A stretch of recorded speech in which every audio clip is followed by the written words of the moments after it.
2026년 7일 넷째 주일 예배를 하나님께 드리겠습니다. 다 함께 사도신경으로 신앙 고백하시겠습니다. 전능하사 천지를 만드신 하나님 아버지를 내가 믿사오며 그 외아들 우리 주 예수 그리스도를 믿사오니 이는 성령으로 잉태하사 동정녀 마리아에게 나시고 본디오 빌라도에게 고난을 받으사 십자가에 못 박혀 죽으시고 장사한 지 사흘 만에 죽은 자 가운데서 다시 살아나시며 하늘에 오르사 전능하신 하나님 우편에 앉아 계시다가 저리로서 산 자와 죽은 자를 심판하러 오시리라. 성령을 믿사오며 거룩한 공예와 성도가 서로 교통하는 것과 죄를 사하여 주시는 것과 몸이 다시 사는 것과 영원히 사는 것을 믿사옵나이다. 아멘. 자, 우리는 지금 히브리서에 대해서 공부 중이죠. 오늘은 어, 지금 지난 두 주에 이어서 오늘 히브리서 3장의 내용을 한번 볼 텐데요. 안식이라는 내용이 무엇인지에 대해서 알아보도록 하겠습니다. 본문 말씀은 히브리서 3장 5절부터 11절까지의 말씀입니다. 합독하시겠습니다. 또한 모세는 장래에 말할 것을 정언하기 위하여 하나님의 온 집의 종으로서 신실하였고 그리스도는 하나님의 집을 맡은 아들로서 그와 같이 하셨으니 우리가 소망의 확신과 자랑을 끝까지 굳게 잡고 있으면 우리는 그의 집이라. 그러므로 성령이 이르신 바와 같이 오늘 너희가 그의 음성을 듣거든 광야에서 시험하던 날에 거여가던 것 같이 너희 마음을 완고하게 하지 말라. 거기서 너희 열조가 나를 시험하여 정음하고 40년 동안 나의 행사를 보았느니라.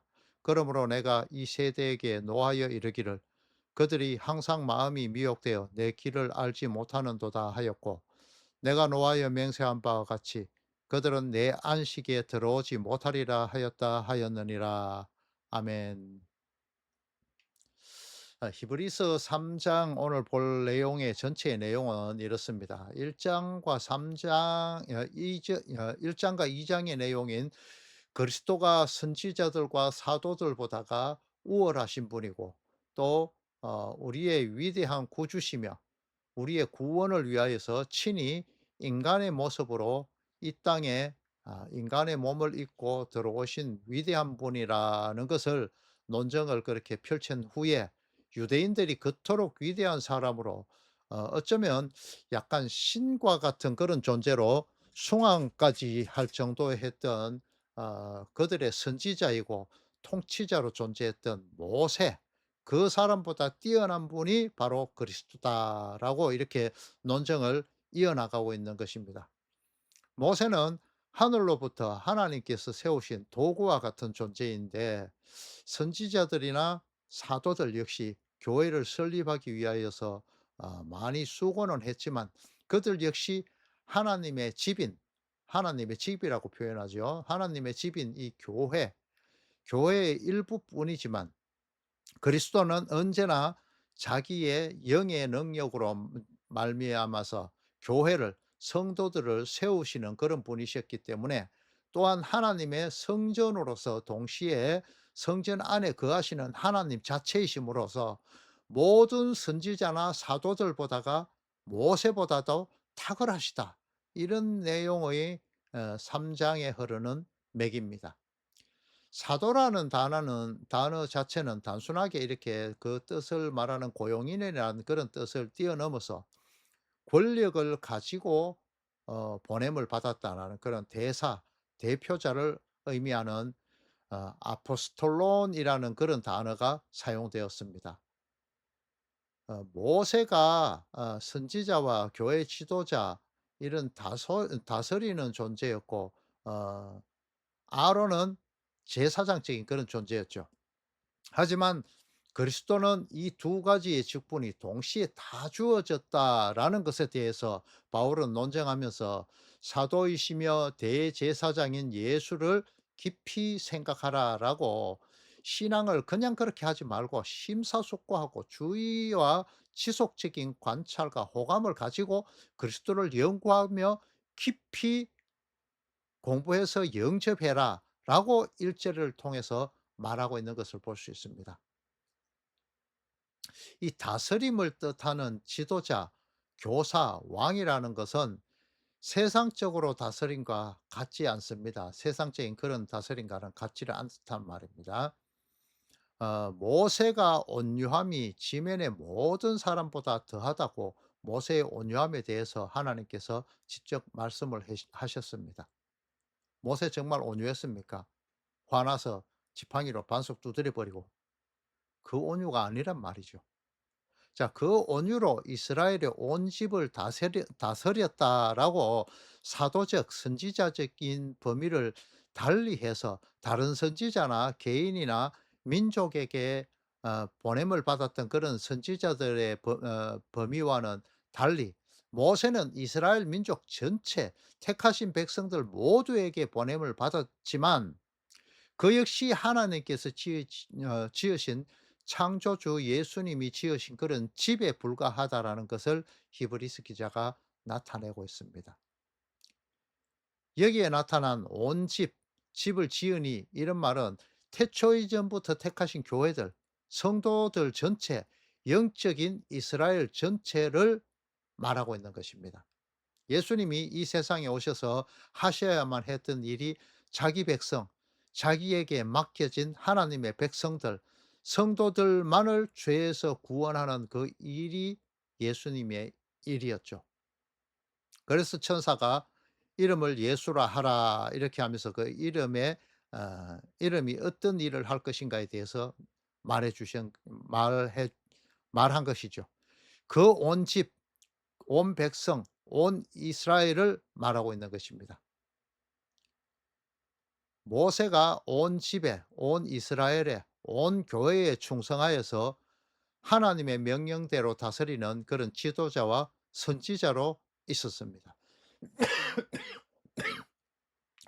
그리스도 대신 예수님은 섬김과 다스림을 위하여서 우리와 같은 그 육신을 입으신 형제라는 신분을 가지고 오셨고, 또 하나는 하나님의 명령을 실행하기 위한 그런 하나님의 종의 신분을 가지고 이 세상에 오셨습니다. 하나님의 본체이시지만은 말이죠. 이렇게 성경은 그리스도의 양성을 보여주시는데, 사실 이러한 것은 이 유한의 세상에서 유일하신 존재라는 것이다라는 것을 성경에 나타내기 위한 것입니다. 모세와는 다르게 그분은 그 모세조차도 다스리는 집으로 지으신 창조주이심을 나타내고 있습니다. 그렇게 오신 예수님은 스스로가 하나님의 종의 자리로 내려가셨고, 스스로 말을 하지 않으셨고, 하나님께서 하신 그 말씀만을 하셨다라고 그렇게 직접 말씀하시죠. 이 말씀을 듣고 믿는 사람은 그 보내신 분 하나님을 믿는 것이다라고 말씀하셨습니다. 그 보냄을 받은 사도적 지위를 가지신 예수님의 입에서 나오는 가장 낮고 작은 자의 신분으로 오신 그 입에서 나오는 하나님의 말씀을 믿는 사람들은 하나님께서 태초 이전부터 작정하신 하나님께 속한 하나님의 교회들, 하나님께서 지으신 예수님께서 지으신 교회, 집이다 이 말입니다. 그들을 위하여서 보냄을 받으신 분이 예수라는 이름을 가지시게 된 그리스도라는 말입니다. 자기 백성을 그들의 죄에서 구원할 자로 오신 그분 말입니다. 하나님의 온 집인 성도, 그들을 위해서 말이죠. 하나님께서 성도의 거룩을 위해서는 사람과 나라조차도 들어서 도구로 사용하시고 성도의 거룩을 위해서 사용하십니다. 애국과 바벨론, 뭐 아수르, 블레셋, 또 로마 이런 나라들을 들어 쓰셨죠. 그리고 성경에 뭐 대표적으로 들어 쓴 사람이 사울, 아비가일, 골리앗, 뭐 신약의 그 대제사장들과 율법학자들, 이런 자들도 하나님의 자녀의 거룩을 위해서는 모조리 동원되어지는 그런 엑스트라들로 등장시키신 것입니다. 이처럼 구약 시대에 출애굽한 이스라엘 전체 역시 하나님의 자녀의 거룩을 위해서 불순종에 대한 결과물을 보여주시는 그런 샘플의 역할을 하게 된 것이 이 이스라엘 백성이죠. 이스라엘 백성의 그 40년 광야의 삶이죠. 당시 민족 전체를 맡겨 이끌도록 하신 그 존재가 바로 모세였습니다. 다른 선지자들과는 다르죠. 그 모세에 대하여서 히브리서 기자는 온 교회를 경영할 직분을 맡아 충성하는 그런 사환, 종이다라고 그렇게 표현을 하고 있습니다. 모세는 하나님의 그 섭리 안에서 아주 중요한 위치를 차지했었고, 또한 그 직분 역시 충성스럽게 수행을 했습니다. 그 후에 택하신 족속 모두를 이끌도록 예표적인 그런, 예수님을 예표하는 그런 모세의 역할이 이어지게 되었고, 이제 이 예표적인 역할이 끝나고 오신 분이, 실체로 오신 분이 바로 그리스도 되시기 위하여서 세상에 오신 예수님이었던 것입니다. 히브리서 3 장에서 바울은 예수님과 모세를 이렇게 비교하면서 예수님의 우월성을 이렇게 변증을 계속해 가고 있습니다. 이 모세는 교회에 대한 소유권이나 권한을 일체 가질 수 없는 그런 종의 존재입니다. 교회는 모세의 것이 아니라 하나님의 것이기 때문입니다. 그 반면에 그리스도는 하나님의 아들로서 역임을 받게 된 그런 교회들 중 장자의 지위를 가지신 분으로서 가족, 그리스도 안에 속하여진 그런 모든 하나님의 백성들 가운데에서 본래의 통치적인 위치의 권능을 가진 그런 성도의 머리가 되신 분입니다. 한 가정에서 보면요. 가장이라는 것은 가장 이렇게 가장과 가장 밀접한 관계를 가진 것이 바로 어 유산의 문제가 나타나게 되죠. 이게 바로 장자에게 주어진 그런 것이잖아요. 현재에는 뭐 이렇게 n분의 1 뭐 이렇게 한다 하지만은 우리나라에도 얼마 전에 그렇게 했지만은 이스라엘은 장자에게 2배의 축복이 돌아가게 되죠. 유산권이 돌아가게 되죠. 이렇게 유산과 밀접한 관계에 놓인 것이 바로 장자의 권한입니다. 예수님이 바로 이 위치에 있으신 분이다라는 것을 모세는 이 히브리서를 통해서 계속 강조를 하고 있습니다. 모세의 종이라는 신분과는 바로 이렇게 천양지차적인 그런 모습을 보이죠. 이것이 예수 그리스도의 특별한 지위와 특권인 것입니다. 하지만 구약 어떤 선지자들도 모세의 위치와 같은 그런 위치에 있지는 못했습니다. 그런데 양자된 교회를 장자이신 예수님의 아래에 두셔서 친아들과 같이 그리스도와 함께 유업을 받을 신분으로 종에서 아들로 격상을 시켜주고 이들에게 천국을, 안식까지 유업으로 허락을 하신 것입니다. 교회가, 성도가 예수님의 그리스도 되심, 우리의 구원자 되심에 대해서 확신과 그 구원이 부끄러운 것이 아니라 오히려 자랑스럽게 여기지게 되는 것이 그 마음에 있게 된다면은 그 상태가 하나님의 집이요, 성전이요, 교회요, 성도라고 성령이 거하시는 집으로 여김을 받게 되어진다고 성경은 밝히 말하고 있습니다. 이러한 결과는 성도 스스로의 노력으로는 절대 주어질 수 있는 것이 아닙니다. 스스로 성경을 연구하고 스스로 고행하고 스스로의 진리를 찾아도 찾을 수 없다는 말입니다. 세상의 모든 종교, 천주교까지 포함입니다. 이 모든 종교는 스스로 고행을 하고 스스로가 노력을 해서 진리에 이를 수 있다고 믿고 그것을 열심히 쫓아가죠. 그렇지만 거기까지입니다. 이것이 기독교의 구약적인 존재, 유대교의 존재도 이어갔다는 거죠. 예수 그리스도가 없는 것은 빈 껍질이라는 겁니다. 자, 우리가 욥에 대해서 한번 살펴보겠습니다. 욥이 하나님에 대한 그런 선지식을 가졌을 때의 모습과 하나님을 직접 알게 된 때의 모습은 확연하게 다르게 나타납니다. 이것처럼 스스로 노력을 통하여서 구원에 절대 이룰 수 없고 하나님을 만날 수가 없다는 것이죠.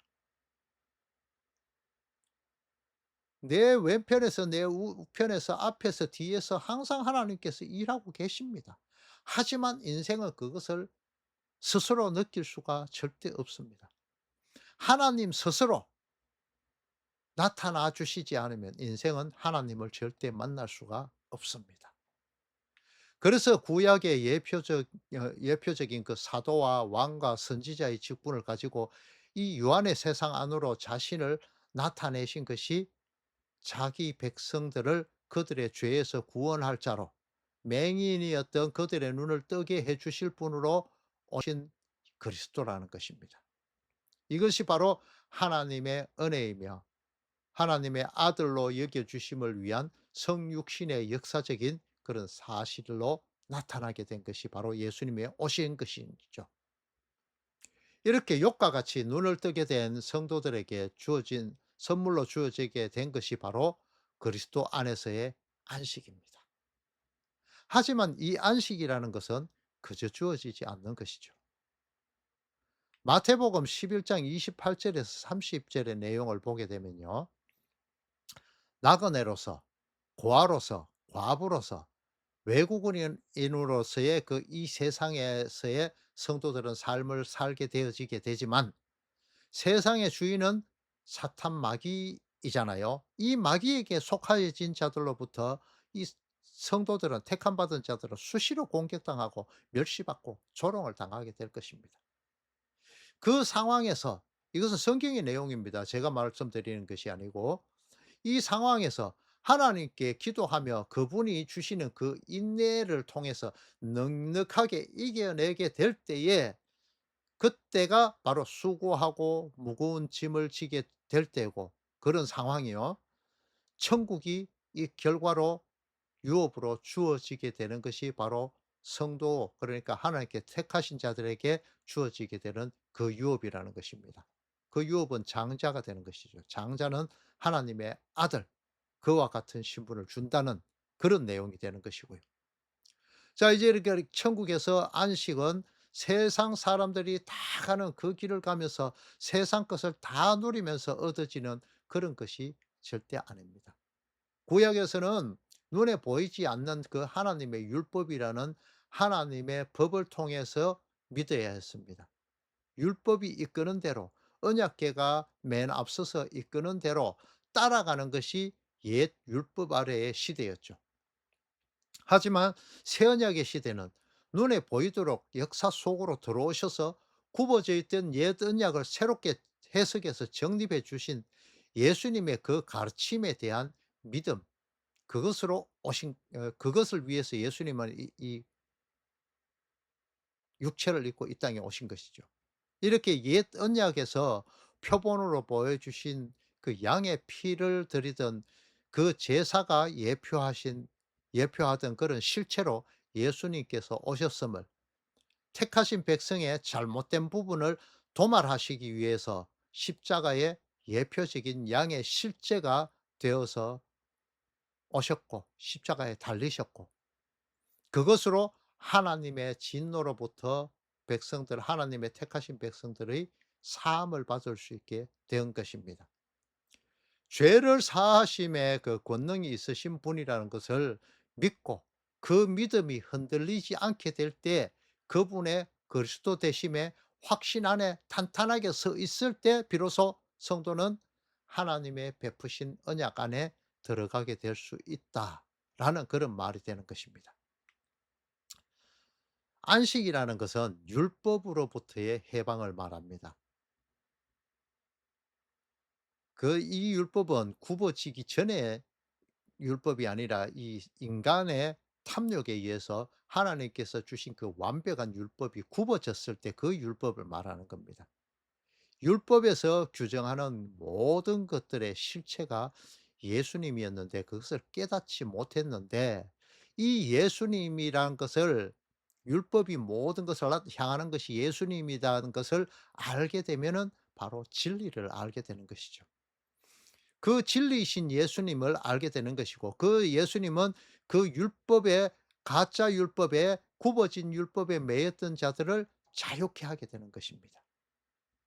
이것을 성경에서는 출애굽에 비유하고 있죠. 요한계시록 11장을 보면 그 내용이 잘 나와 있습니다. 거기에는 교회를 상징하는 두 증인이 나옵니다. 그들은 무저갱에서 올라오는 짐승 그 사단의 속삭임에 빠지게 되는 장면이 나오죠. 그렇게 인해서 죽음의 상태, 그 하나님과 끊어짐의 상태에 이르는 것이 나타납니다. 성도의 그 인생의 길들을 보여주는 것입니다. 마치 아담과 하와가 하나님으로부터 끊어졌듯이 그 죽음의 상태를 말하죠. 이들은 영적으로 말하면은 소돔이라고도 하고 애굽이라고도 하는 그 예수님께서 십자가에 못 박히신 곳인 예루살렘에서 율법에 의해서 맞아 죽어서 하나님과 끊어짐을 당하게 됩니다. 아니 뭐 어쩌면 보면은 스스로 예수님께서 십자가를 지셨다고 보는 것이 맞죠. 예수님이 베드로와 요한과 야고보를 데리고 변화산에 가셨을 때 그들 앞에서 모세와 엘리야가 나타나서 예수님과 함께 대화하는 그런 장면이 기록된 것이 누가복음에 나오죠. 이제 곧 예수님이 그 예루살렘에서 별세하실 것에 대해서 그들이 제자들이 들을 수 있도록 그렇게 말한 것이 이 누가복음에 기록되어 있습니다. 여기에 별세라는 단어가 헬라어 엑스토스라는 단어가 사용됩니다. 이 단어는 여러분들 잘 아시죠? 애굽에서 이스라엘들이 나오는 것, 출애굽하는 것, 이때 엑소도스라는 단어가 사용되죠. 예수님은 예루살렘이라고 하는 형식주의적이고 행위주의적인 하나님을 떠난 율법주의로부터 탈출에 대해서 말하고 있다라는 것을 제가 말씀드리는 겁니다. 이게 바로 엑소도스죠. 바로 예수님의 발 뒤꿈치를 물게 될 그 사탄에 의해서 십자가에 못 박히시고 그 행위주의의 그 예루살렘에서 벗어나 성령이 거하시는 거룩한 하나님의 성이 되어가는 사탄의 머리를 밟고 죽을 수밖에 없는 그 길인 굽어진 율법의 길을 곧게 하시는 하나님께서 주시는 원래의 언약의 말씀으로 돌아가는 것이 바로 엑소도스인 것입니다. 그래서 시편 기자는 이렇게 이야기하죠. 해 아래 새 것이 없다. 원래의 것이거든요. 율법은요.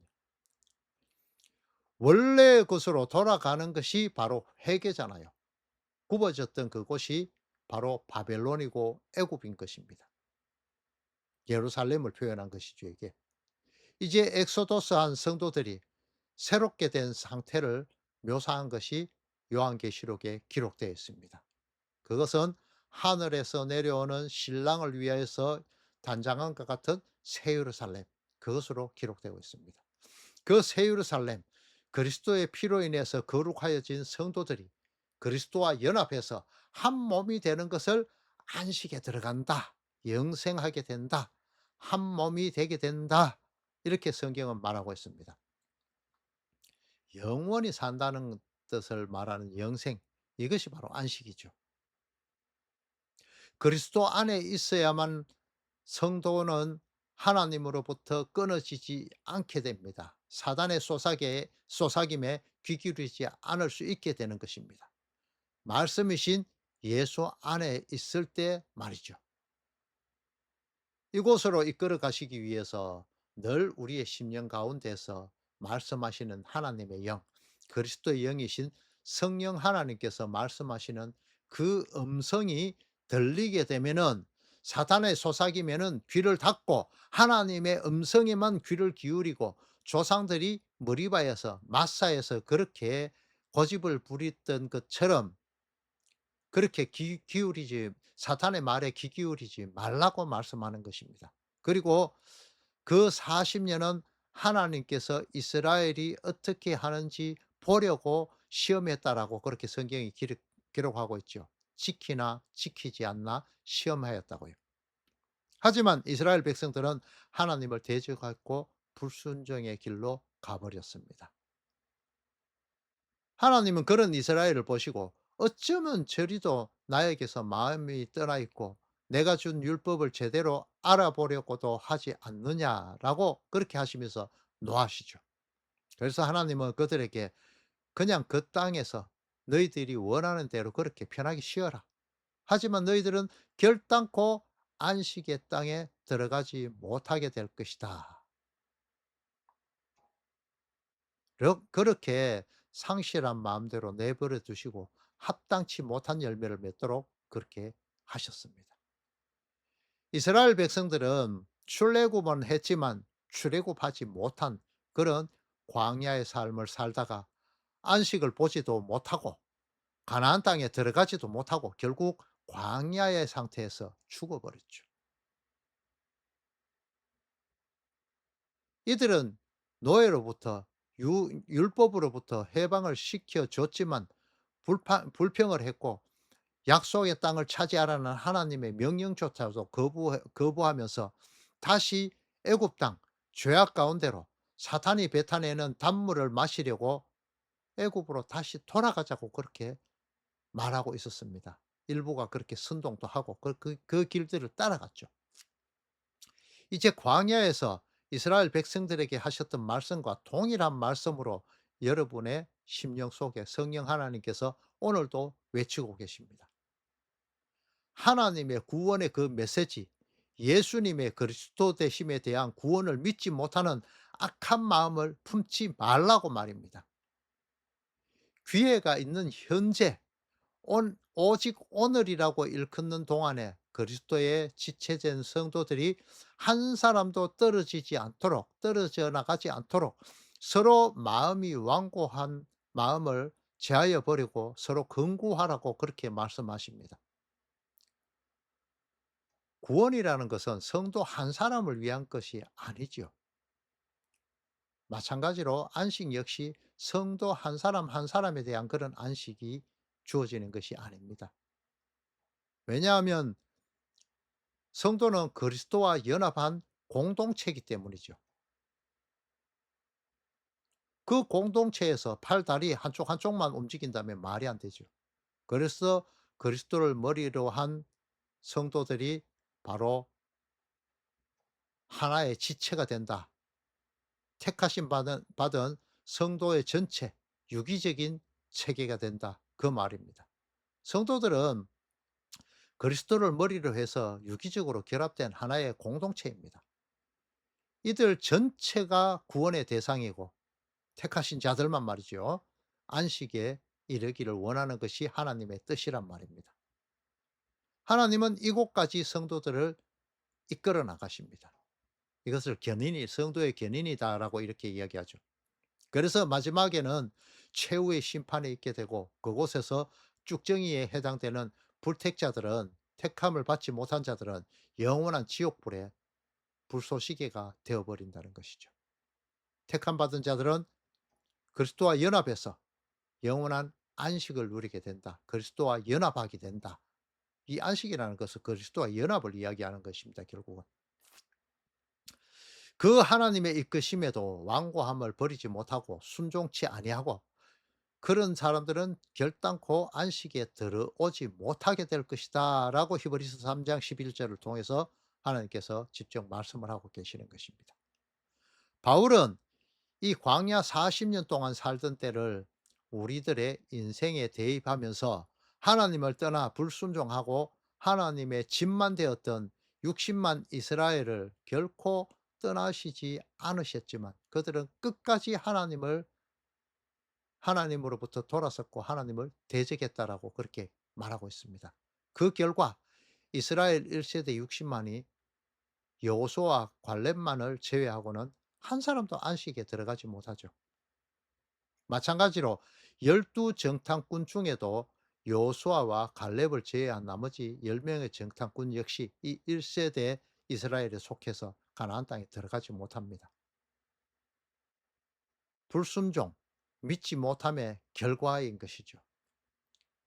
이제 2세대 새롭게 거듭난 자들을 의미하죠. 예수 그리스도에 의해서 거듭난 자들. 이 60만이 다시 이 2차 인구 계수를 할 때 딱 60만이 나오잖아요. 이 60만이 다시 가나안 땅으로 들어가는 모습을 보여주는 것입니다. 이 안식이라는 것은 순종의 결과에 따른 것이죠. 순종이라는 것은 성경에 기록된 그 죄악 속에 있는 하나님을 떠난 택한 백성들을 하나님 앞으로 강제적으로 끌고 가시기 위하여서 친구 삼으시고 형제 삼으신 그리스도의 지체 대신 지체가 되어진 그런 성도들을 위해서 지고지순의 그 사랑의 정표로 보여주신 십자가의 제물이 되셔서 죽으심을 통해서 구원의 메시지가 나에게 적용되도록 해 주신 그 예수님의 그 사랑, 그 순종에 의한 것입니다. 그 순종이 예수의 그리스도 되심을 믿게 되는 그 믿음을 선물로 받도록 하시고, 가장 낮은 자의 자리에 내려가게 될 때에 성도에게 주어지는 것이 바로 이 안식의 선물인 것입니다. 그 길로 따라가는 것이 순종이죠. 그 결과로 주어지는 것이 구원이며 안식인 것입니다. 구약 성경의 출애굽 후에 하나님께서 약속의 땅으로 말씀하시던 그 가나안 땅, 안식처, 안식, 이것이 바로 안식을 이야기하는 것입니다. 성도 여러분, 광야 같은 이 세상에서 사탄이 예수님을 시험한 그 내용이었던 나의 배를 위한 삶, 육신의 정욕, 안목의 정욕, 이생의 자랑, 이것에 속하는 것들을 이제는 버리시고 하나님의 부르심에 귀 기울이시고 하나님께서 준비하신 그 길을 의심 없이 따라가셔서 구원의 문, 영생의 문, 안식의 문이신 예수님 안으로 들어가서 연합되어지고 거룩에 속하여지는 성도님들이 다 되시기를 그리스도 대신 예수님의 이름으로 축원합니다. 축도로 예배를 마치도록 하겠습니다. 이제는 교회들의 머리가 되신 성자 하나님의 크신 은혜와 독생자를 보내신 성부 하나님의 크신 사랑과 성령 하나님의 위로 교통 충만하심이 사단의 쏘사김에도 거기에는 둔하여지고 하나님의 말씀에만 귀 기울이고 이 땅의 삶을 살면서도 날마다 천국을 누리다가 하나님의 부름을 받을 때에 영원한 온전한 안식에 들어가기를 원하는 모든 성도들 위해 이제로부터 영원토록 함께 있을지어다. 아멘.